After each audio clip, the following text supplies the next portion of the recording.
Hey guys, how's it going? My name is Adam.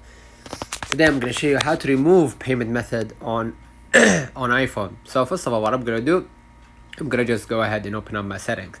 And in my settings, what I'm gonna do, I'm gonna just go ahead and click on my account on Apple, right? And basically you're gonna see right here the payment and shipping. Please, before you move along, make sure that your iOS is fully updated to the latest version. So I'm gonna click payment and shipping, and I'm gonna wait it out. Basically I'm gonna confirm by facial recognition, right?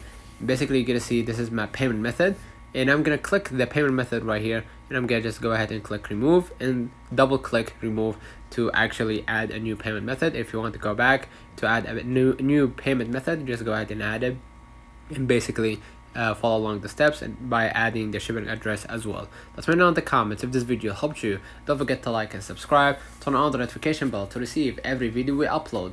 Thank you for watching.